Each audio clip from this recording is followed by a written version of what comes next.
कालिदासाच्या महाकाव्याच्या नलदमयंतीशी directly जोडता येतं। ज्याच्यातला जो नळ राजा होता त्या नळाने बांधलेला दुर्ग तो हा नळदुर्ग। त्याचप्रमाणे ऐतिहासिक दृष्टीने बघायचं झालं तर कल्याणीच्या चालुक्य राजांनी हा किल्ला 11व्या शतकात पहिल्यांदा बांधला। त्याच्यानंतर चालुक्य काळानंतर इथे बहामानी राजांची सत्ता होती। बहामानी सुलतानांची जेव्हा 5 शकलं झाली आणि निजामशाह, आदिलशाह, बॅरिकशाह अशी 5 शाह्या तयार झाल्या, त्याच्यापैकी आदिलशाह, विजापूरच्या आदिलशाहच्या ताब्यात हा किल्ला गेला। शिवाजी महाराजांच्या काळात सुद्धा शिवाजी महाराज इथे कधी पोहोचू शकले नाही, कारण का त्यांचं कार्यक्षेत्र असलेल्या पुणे आणि नाशिक आणि कोकण एरियापासून हा किल्ला खूपच दूर आणि कंपॅरेटिव्हली विजापूरच्या आदिलशहाच्या राजधानीपासून खूप जवळ असल्या कारणाने विजापूरकरांचा या किल्ल्यावर खूपच जास्ती होल्ड असेल। ह्याच्यानंतर शिवाजी महाराजांच्या नंतर जेव्हा दिल्लीपती औरंगजेब खाली उतरला सगळ्या शाह्या जिंकून घ्यायला, तेव्हा त्यांनी पहिले विजापूरच्या आदिलशाहीला गिळलं, त्याच्यानंतर हैदराबादच्या कुतुबशाहीला गिळलं, त्याच्यानंतर 27 वर्ष मराठा आणि मोगल संघर्ष झाला। या संघर्षादरम्यान औरंगजेबाने त्याचा सर्वात विश्वासू सरदार चिंतलीच खान ह्याला दख्खनचा म्हणजे नर्मदेच्या दक्षिणेपासून कन्याकुमारीपर्यंतचा निजाम म्हणजे गव्हर्नर जनरल बनवून हैदराबादला त्याची स्थापना केली। औरंगजेब असेपर्यंत तो मुघल सुभेदार या नात्याने इकडचा कारभार करत असे आणि औरंगजेबांच्या अंतानंतर त्यांनी स्वतःची स्वतंत्र गादी हैदराबादचा निजाम या नावाने प्रसिद्ध हैदराबादला स्थापन केली। त्याच्या वेळेला संभाजी महाराजांनी एकदा ह्या किल्ल्यावर हल्ला करण्याचा प्रयत्न केलेला आणि तो जिंकूनही घेतलेला, पण संभाजी महाराजांचा आणि औरंगजेबाच्या प्रचंड लढाईच्या वेळामध्ये हा किल्ला मराठ्यांना फार काळ ताब्यात राखता आला नाही। ह्याच्यानंतर संभाजी महाराजांच्या नंतर शाहू छत्रपतींच्या काळानंतर जेव्हा सदाशिवराव पेशवे जे नानासाहेब पेशव्यांचे चुलत भाऊ होते, चिमाजी अप्पा पेशव्यांचे पुत्र, यांनी उदगीरच्या लढाईच्या वेळेला तहामध्ये निजामाकडनं नळदुर्गचा किल्ला तहामध्ये जिंकून घेतला। पण दुर्दैवाने वर्षभरातच घडलेल्या पानिपताच्या युद्धाच्या धामधुमीमुळे मराठा सत्ता खूप क्षीण झाली आणि मराठ्यांच्या ताब्यातून निजामाने हे परत जिंकून घेतलं आणि 1947 पर्यंत हा किल्ला निजाम सरकारांच्या ताब्यात होता। तर मित्रांनो, आता आपण नळदुर्ग किल्ल्याच्या मुख्य तटबंदीवर उभे आहोत। आपण उभे आहोत ते ऍक्च्युली ह्या नळदुर्ग किल्ल्याच्या मुख्य प्रवेशद्वाराचा जो संरक्षक बुरुज आहे त्याच्यावर उभे आहोत। तुम्ही जर समोर बघितला तर तिथे तुम्हाला आर्किओलॉजी सर्वे ऑफ इंडियाने बांधलेला नवीन दरवाजा दिसतो। तिथूनच माणूस या किल्ल्यावर प्रवेश करतो। हा या किल्ल्याचा मुख्य प्रवेशद्वार आहे। हा जो समोर दिसतोय त्या 2 बलदंड बुरुजांच्या मध्ये आतमध्ये प्रवेशद्वार आहे, जिथून आपण मगाशी आलो। त्या प्रवेशद्वारातून आत शिरल्यावर त्या घंटागाडीचा दुसरा प्रवेशद्वार आहे, तिथून आपण यू टर्न घेऊन मगाशी आलो आणि इथे आल्यावर खालती एकदम खालती या किल्ल्याचं मुख्य मूळ तिसरं प्रवेशद्वार। तर ह्या अशा यू शेप रचनेच्या द्वारे या किल्ल्याची अभेद्यता मजबूत करण्याचा प्रयत्न करण्यात आला। ह्याच्याखेरीज जेव्हा तुम्ही बघाल तर आपण या किल्ल्याच्या मूळ मुख्य तटबंदीवर उभे आहोत। ह्याच्या बाहेर एक दुसरी तटबंदी आहे, ती या किल्ल्याला पूर्ण घेरून आहे। म्हणजे एक मेन तटबंदी, त्याच्या बाहेर एक दुसरी तटबंदी, असं या किल्ल्याला दुहेरी संरक्षण प्राप्त आहे। याच्याखेरीज दुर्गरचनाकारांनी याची अभेद्यता वाढवण्यासाठी तिसरंही काम केलेलं आहे। या किल्ल्याच्या पलीकडे जर तुम्ही त्या बाजूला बघितलं तर समोर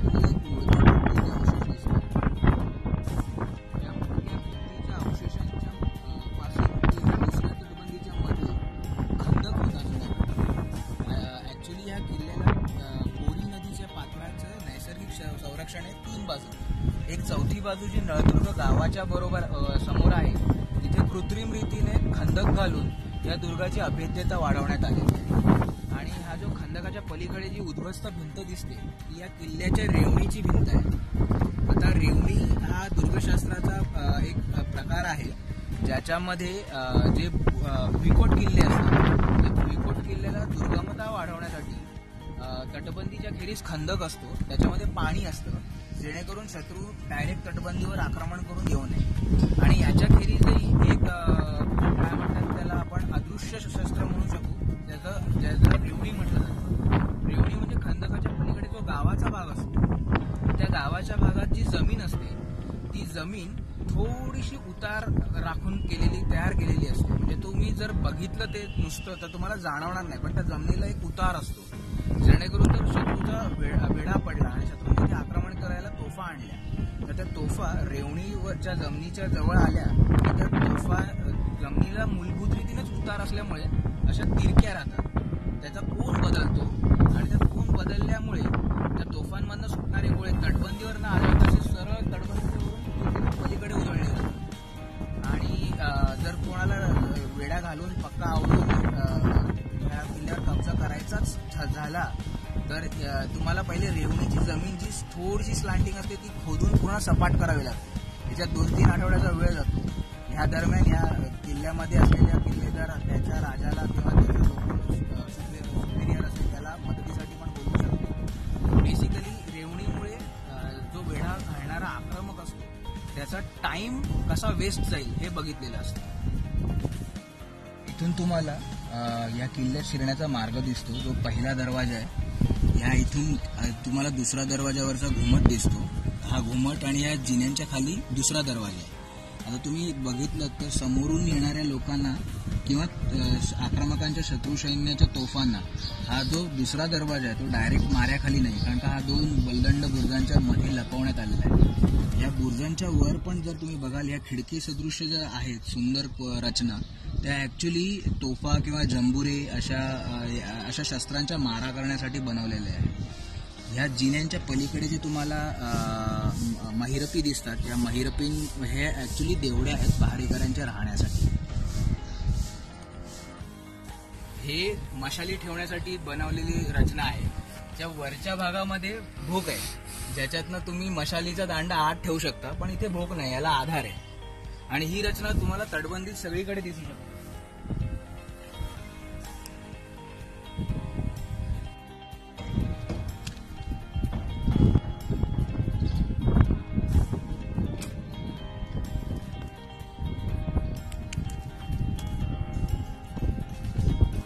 जागेचं वैशिष्ट्य म्हणजे तुम्हाला एक दाखवतो. इमारत दिसते ती जेव्हा निजामाचं राज्य 1947 पर्यंत ह्या नळदुर्ग एरियावर होतं तेव्हा निजामाचा सरकारी कारभार सुरू नळदुर्ग किल्ल्यातून चालायचा. आणि तुम्ही जर नीट निरखून बघितलं तर हा निजाम राज्यामधलं तालुका पातळीवरचा तुरुंग आहे. इथे तुम्हाला त्याची नोंद पण आढळते, प्रिझन म्हणून लिहिली 1932 साल.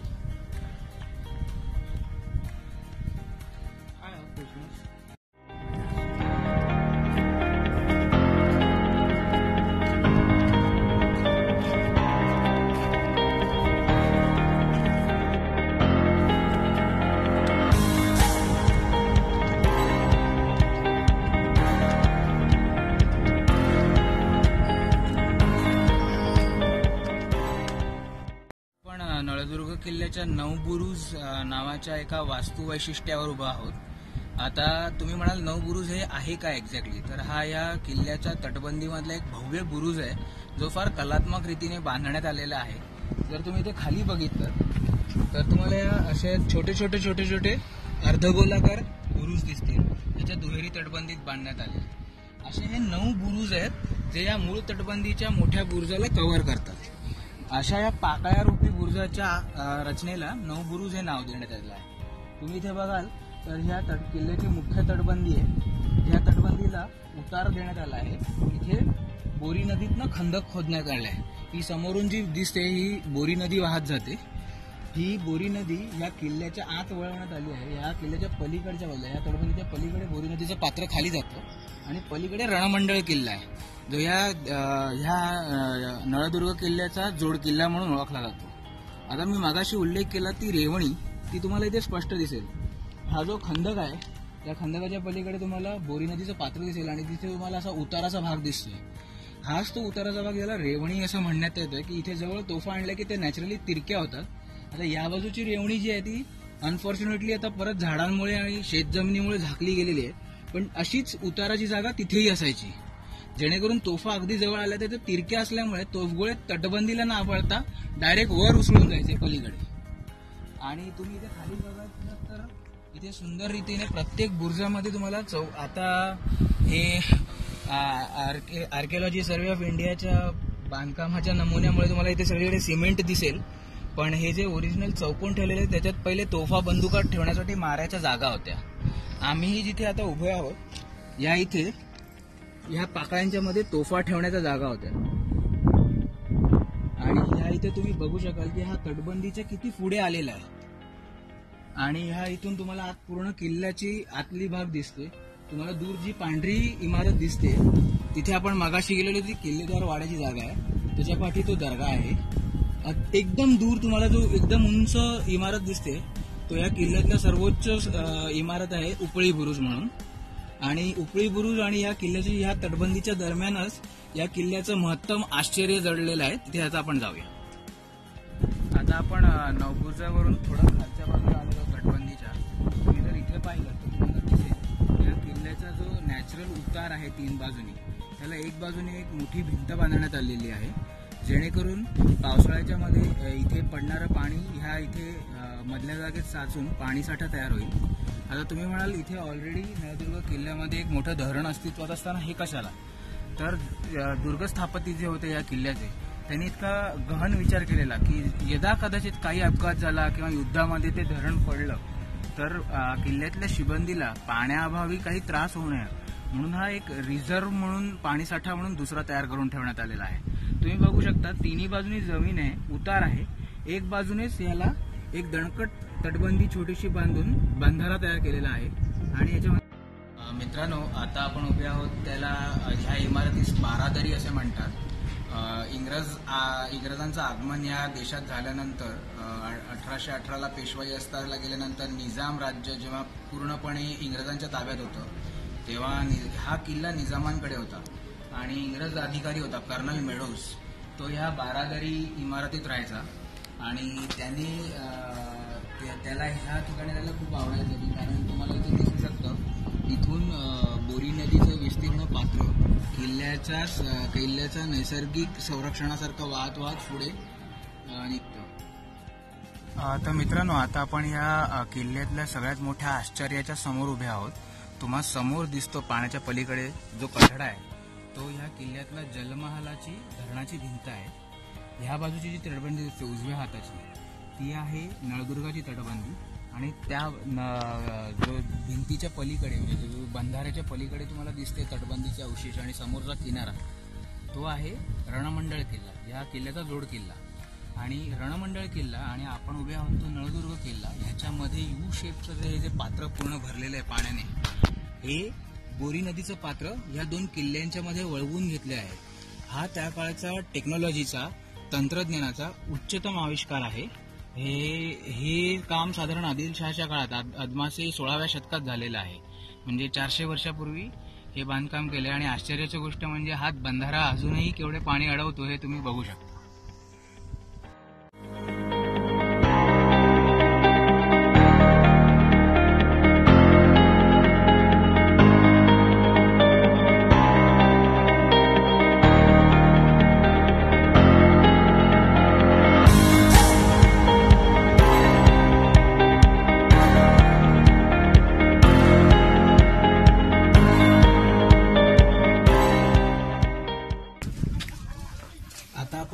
उपळी बुरुजाच्या पोटात असलेल्या खालच्या खोलीमध्ये जाऊया. या चक्राकार जिन्याने आपण उपळी बुरुजाच्या पोटात असलेल्या या मोठ्या खिडकीपाशी येऊ शकतो आणि इथून अत्यंत सुंदर दृश्य दिसते.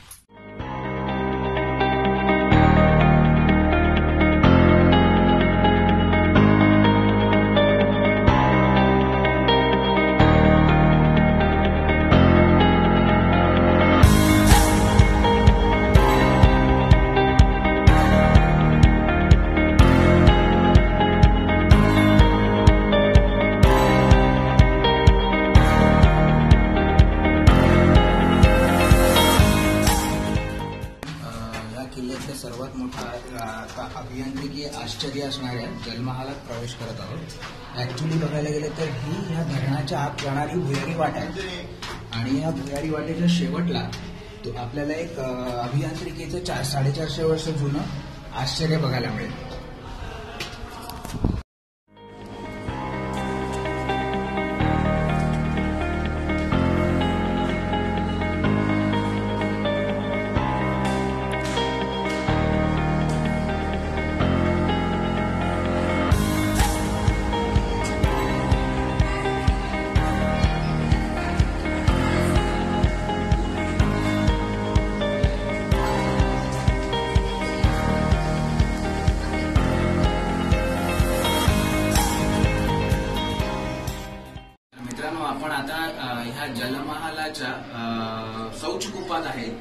तुम्ही बघू शकता इथे तत्कालीन लोकांनी स्वच्छतेची पण किती काळजी घेतलेली आहे.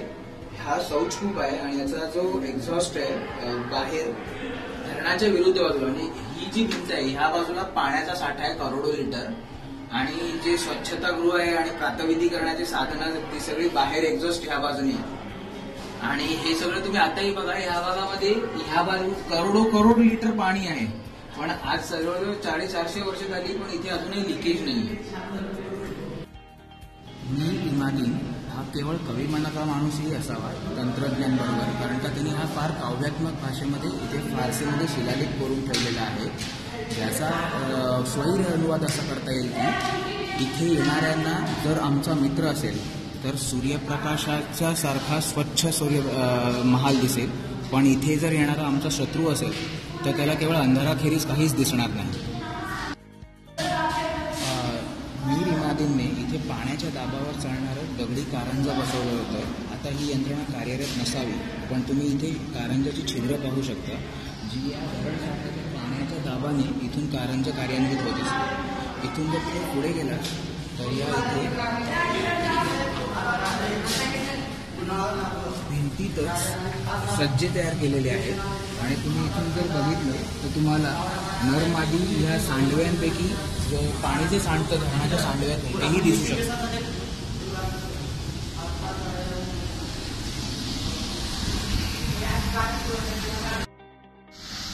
मित्रांनो, आता आपण मी नळदुर्गच्या शेरहाजीमध्ये उभा आहे. शेरहाजी म्हणजे हा जो मूळ तटभिंतीचा भाग असतो आणि याच्या बाजूला जो उपभिंत बांधली गेलेली आहे याच्या मधला जो भाग असतो ह्याला किल्ल्याच्या किंवा दुर्गाशास्त्राच्या भाषेत शेरहाजी असं म्हणतात.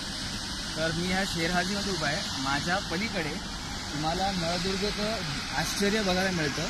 हा पाणी महाल आहे, म्हणजे बेसिकली हा धरणाचा भाग आहे, आणि ह्या धरणाच्या आत जी तुम्हाला तिथे गॅलरी जाळी लावलेली दिसते तिथे जलमहाल आहे. तर जलमहालामध्ये विविध खोल्या आहेत.